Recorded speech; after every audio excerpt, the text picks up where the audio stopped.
7 years so I can marry your daughter Rachel. And he worked for 7 years, and he got Leah. And then he had to work for 7 more years to get Rachel. So Jacob loved Joseph because Leah had kids. She was popping out kids left and right. She had 10 of them. Okay, well then.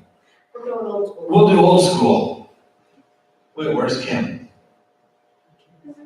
Oh. So Kim is a clown on Saturday mornings, and he calls himself old school. So that's how I got to Kim, from old school. But Joseph was Jacob's favorite son.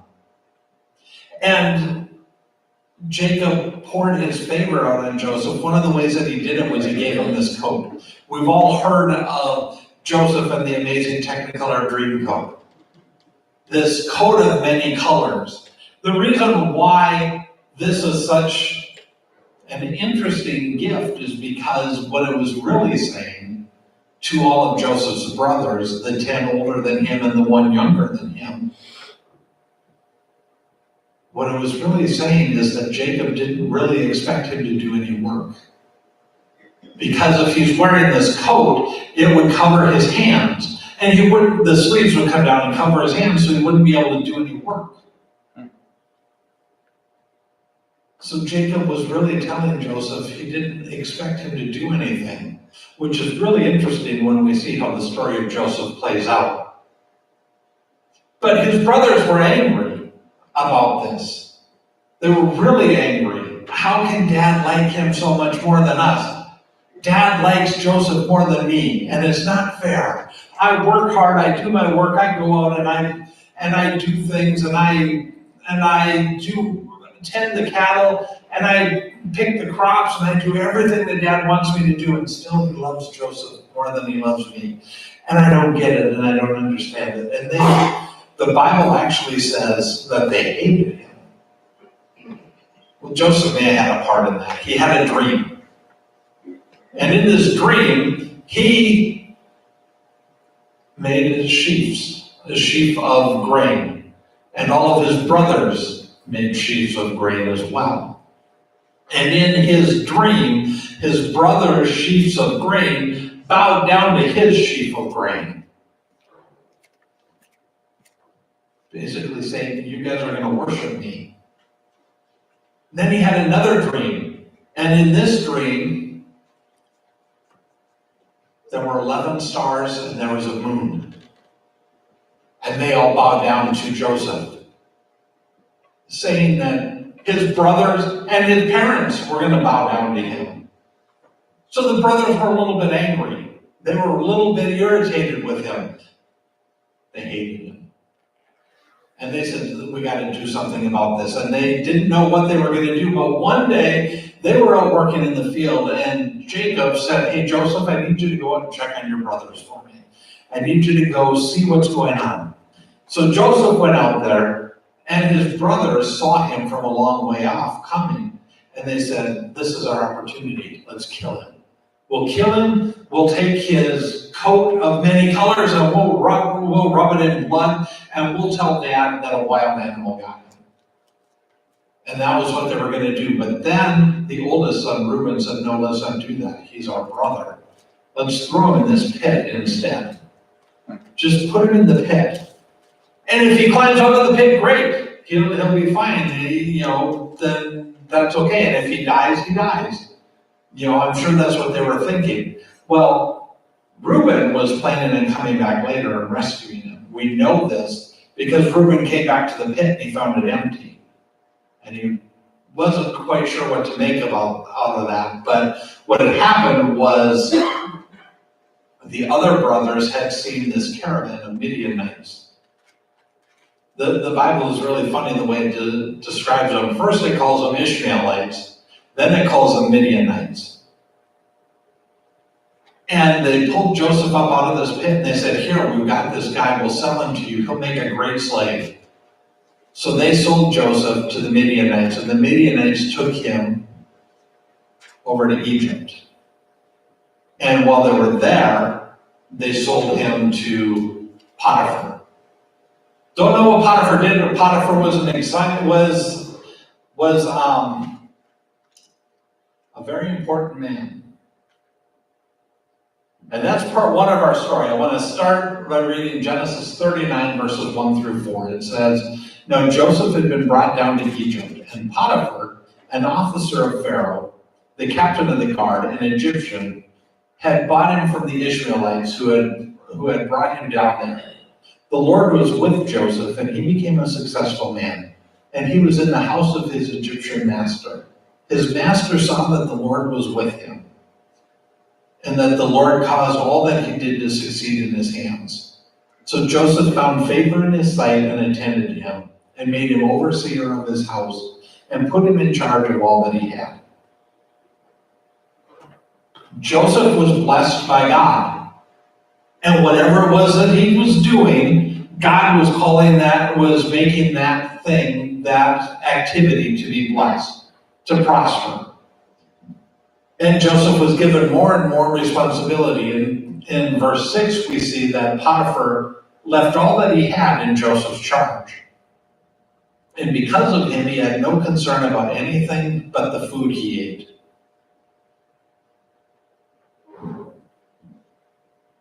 For a guy who was told by his dad that he didn't really expect him to work, it appears that Joseph had a pretty good work ethic. It appeared that he knew how to do some work. It appeared that he knew how to take things seriously. He was very conscientious about his work and always doing the best that he could. And you know what else? He was a good-looking kid. We don't have pictures, so we don't know how good-looking, but he was a good-looking kid.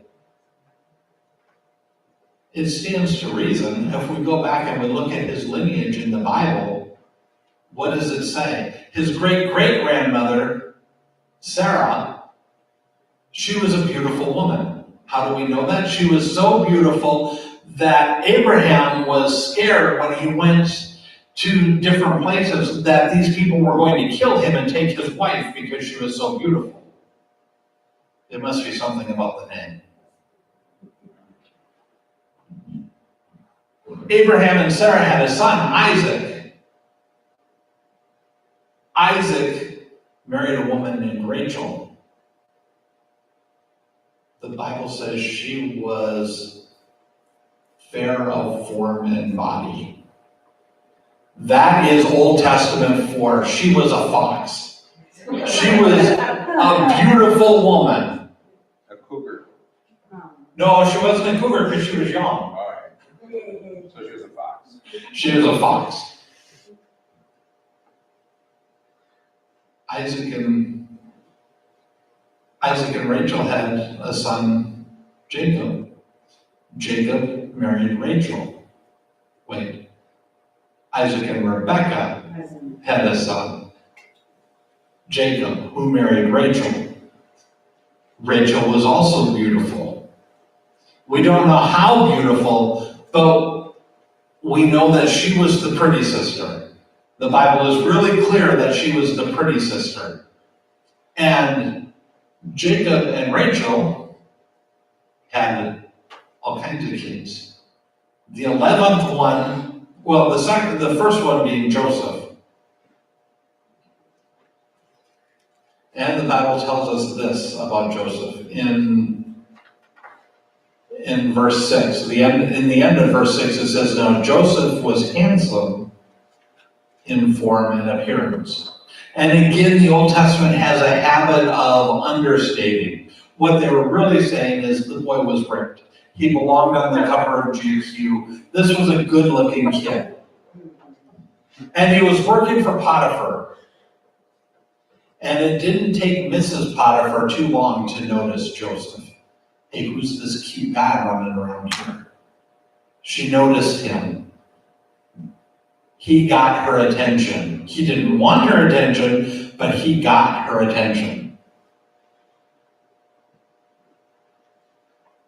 And she propositioned him. She said, "Come, sleep with me." And Joseph could have slept with her, he could have given in, and nobody would have noticed. The house was empty. It was just the two of them. He could have done whatever he wanted to with Mrs. Potiphar, and nobody would have been the wiser. But we learn a lot of lessons from Joseph, and this is the first one. Character is who you are when nobody's looking. He knew that he couldn't do such a thing. He wouldn't give in to the proposition. He said, how can I do this great evil and sin against God? We need to remember that sometimes when we find ourselves in situations and we think nobody's ever going to know. Nobody will ever find out. You know what? That's a lie. Somebody always finds out. Always. Somebody always finds out. It doesn't matter. It could be years later. When you're running for public office, somebody is going to find out. Whatever it is that you do. So remember that character is who you are when no one is looking. But Mrs. Potiphar wouldn't give up. One day, again, she noticed that her and Joseph were in the house alone. So she said, hey, Joseph, come and lay with me. Come here, come lay with me. And Joseph was saying no. And she was getting a little bit more forceful. And apparently she grabbed him by his robe and said, come with me. And he said no, and he ran. And his robe ripped, and he ran out naked, away. And she was humiliated, so she made up a story. She made up a lie. He tried to rape me. He tried to have his way with me. My husband brought this Hebrew kid in here, and look at what he's done to me. Now, Potiphar was a little bit angry. He was a little bit upset, because he had put this kid in charge of everything, and here he is trying to sleep with his wife. So he had him thrown in jail. Had him thrown in prison. And this is where it gets a little bit confusing for me. This is where the story is a little bit, it goes into this is too much. He had already had to endure being thrown in a pit, being taken away from his father who loved him, being taken away from his family, being sold into slavery. He had already had to go through all of that. And Joseph had been a shining example of how you're supposed to act when you're persecuted, how you're supposed to act when things are going bad. He worked hard and he rose to the top. And now that he's at the top, he's thrown in prison? That doesn't make any sense to me. It's not supposed to work that way. It's not supposed to be like that. There's supposed to come a time when God looks down and says, enough is enough. The character that I'm trying to form in you is formed, and you can live your life now. Live and have joy and peace. That's how it's supposed to be. I know it is because I've read the books.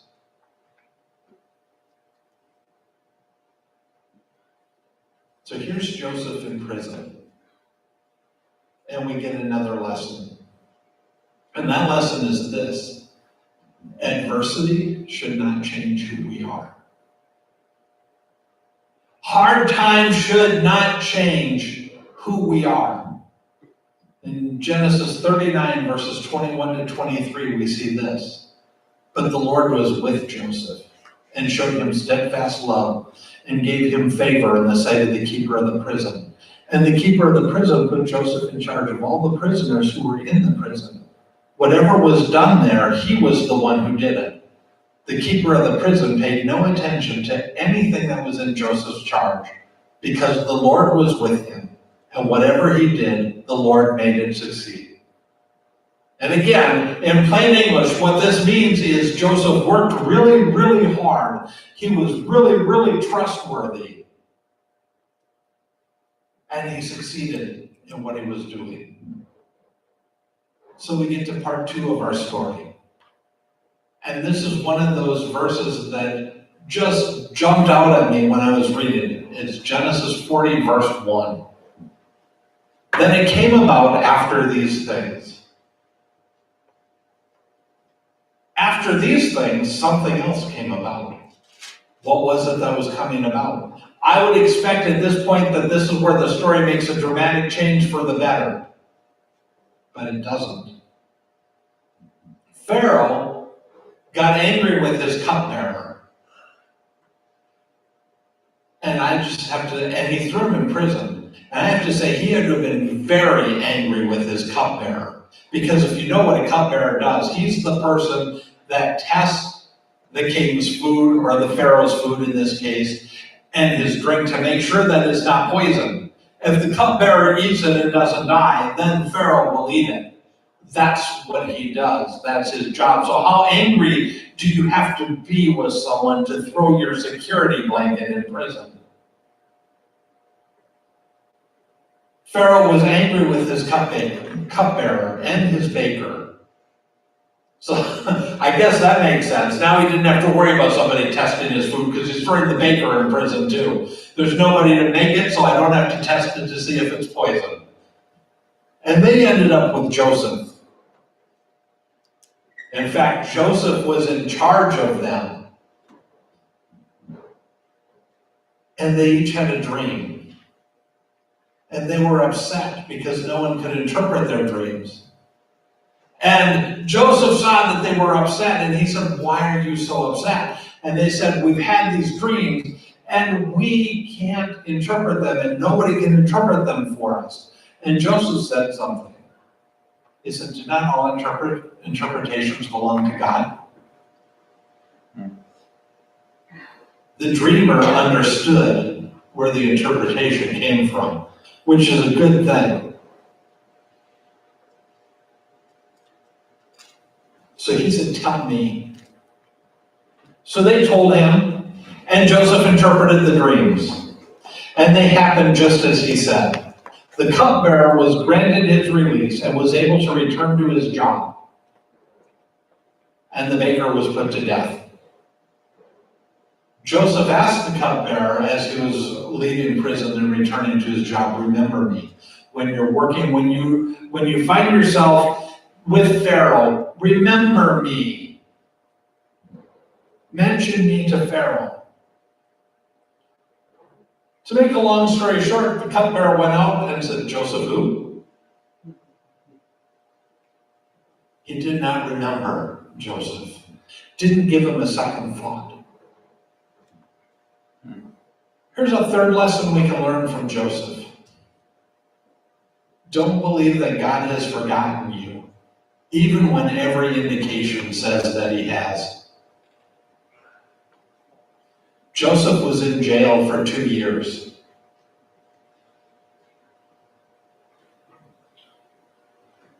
Two years after the cupbearer had been released. 2 years after the cupbearer said, "Yeah, I'll talk to Pharaoh about you.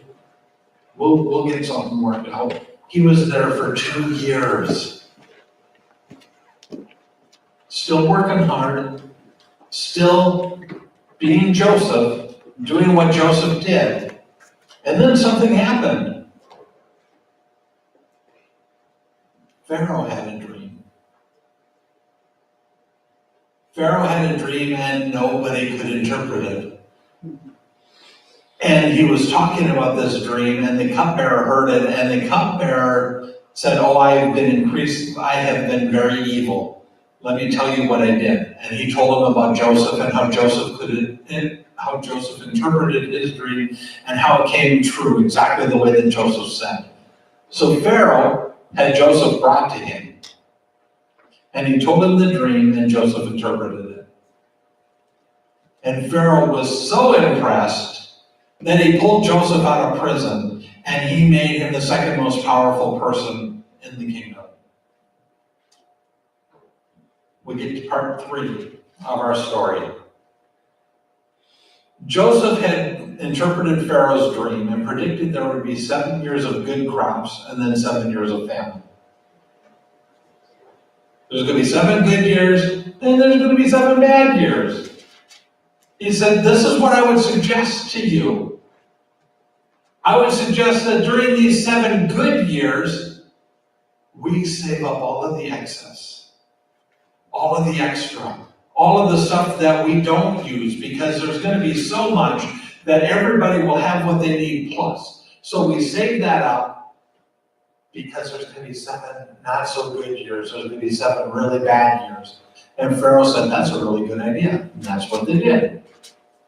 So 7 years of really good times, and Joseph is in charge of collecting all the extra, and they've got enough food. Everybody has enough food, and things are booming in Egypt. It's a great time to be Egyptian. And then the 7 bad years come. And during the 7 bad years, people were coming to Joseph to buy food. And he was kind of shrewd in the way that he did this. If we read through what the Bible says that Joseph did, what he did was, when people came to him to buy food, first he let them use their money. But then when they were out of money and they came and they said, we still need food, he said, okay, mortgage me your land. Sign your land over. And Pharaoh got all of the land. But during this time, the famine had spread into Canaan, where Joseph was from, where his brothers were. And they were running out of food, and they had heard about there's food in Egypt and we can go and buy it. So they set off to Egypt and they went to buy food. And I could really stretch the story out if I wanted to. Really, in the story of Joseph, there's enough stuff to have 6 months worth of sermons. There's just a ton of stuff. But Joseph's brothers end up before Joseph, and they don't recognize him. And they're asking to buy grain from him because they're starving. And Joseph has an opportunity. At this point, Joseph has in his hand his brothers, the ones who had thrown him in a pit, the ones who had left him to die, and then taken him out of that pit and sold him into slavery. And he had revenge. He could have crushed them. He had the food, the only food that was available anywhere. He was the second most powerful man in the kingdom that they were coming to. He could have had them thrown in jail. He could have had them executed. He had the opportunity.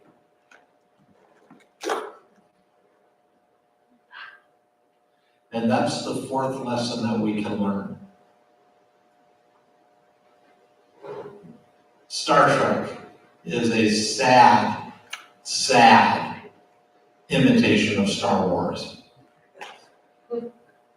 But the second Star Trek movie, The Wrath of Khan, there's a line where Khan looks at Captain Kirk and he says, revenge is a dish best served cold. I would argue with that. I would say the lesson we can learn from Joseph is this. Revenge is a dish best served never.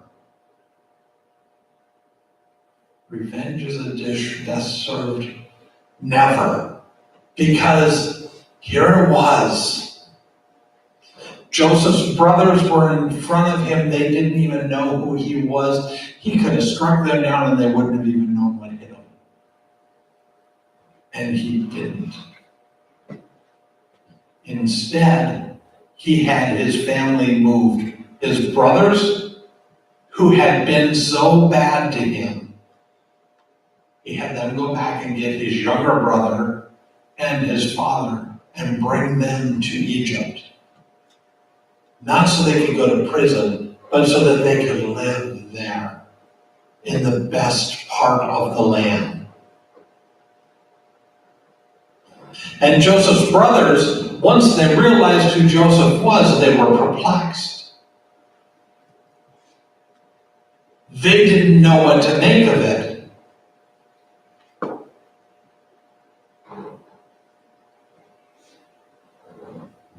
They wondered why Joseph was so good to them. And we've all heard Joseph's response, right? You meant it for evil, but God meant it for good. And we can leave it right there. We can leave the story right there. But Joseph said so much more. In Genesis 45:5, he said this, and now do not be distressed or angry with yourselves because you sold me here. For God sent me before you to preserve life. And again, in Genesis 45, verse 7, and God sent me before you to preserve for you a remnant on earth and to keep alive for you many survivors. And now we fast forward, or we rewind back to the beginning of the story, and I wonder, what was Joseph thinking when he was sitting in that pit? What was Joseph thinking when he had been sold into this caravan of Midianites that were going towards Egypt? What did Joseph think when they arrived in Egypt and this caravan sold him to Potiphar? What did he think when he was sitting in the jail for God? I know what he didn't think. I don't know what he was thinking, but I know what he didn't think. Woe is me. He didn't think the world has come to an end. He didn't think everybody is against me. What's that old song? Everybody hates me, nobody loves me, I guess I'll go eat worms. He didn't get a plate full of worms. He dug in and he got to work. And he lived an honorable life, the best that he could in the situations that he was in.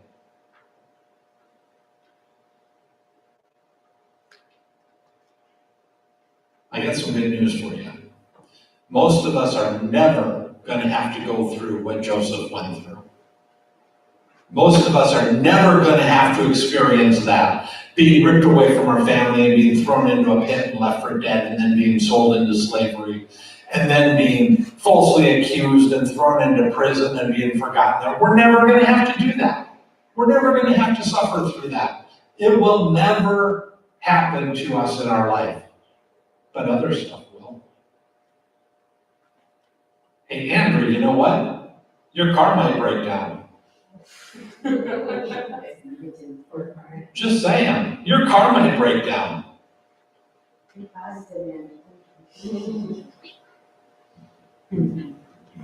It's not the end of the world.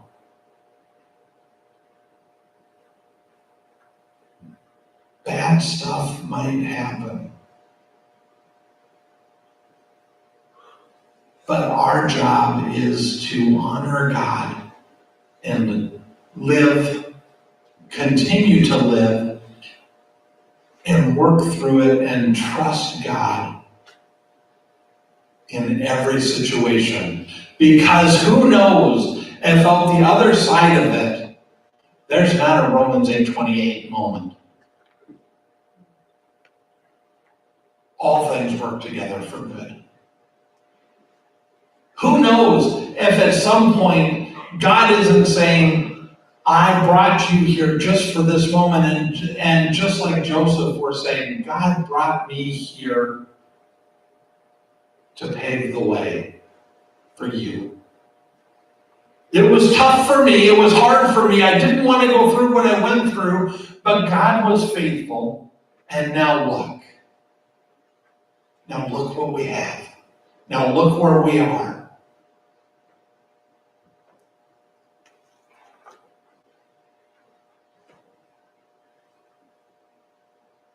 We all have stuff. We all have lives. Sometimes those lives are pretty sucky. But we can learn a lot of lessons from Joseph. And I think the biggest one is that he somehow never lost his faith in God. You never lost it. You never gave it up. Let's pray. Lord, I don't know what some of the situations are that people are going through tonight. I know what some of them are. I've talked to some people, and I know that there are some pretty desperate situations where they might feel like they've been abandoned, where they might feel like they've been forgotten by you. But just like you knew exactly what was happening in Joseph's life, and you were directing those steps, and you were guiding his path, you're doing the same for them. And it might not always look the way we want it to look, and it might not always feel the way that we want it to feel. But we know that you are holding us. And if we will continue to trust you, if we will continue to put our faith in you, you continue to hold us and you see us through. And yeah, it's true, we might not see the other end until we see heaven. But that's not a real bad deal either. Lord, give us all a new measure of faith. Give us all a new measure of trust. Help us all turn our eyes on you in every situation, Lord. Thank you. We love you. We praise you. We give you all the glory. In Jesus' name, amen. I know that's all.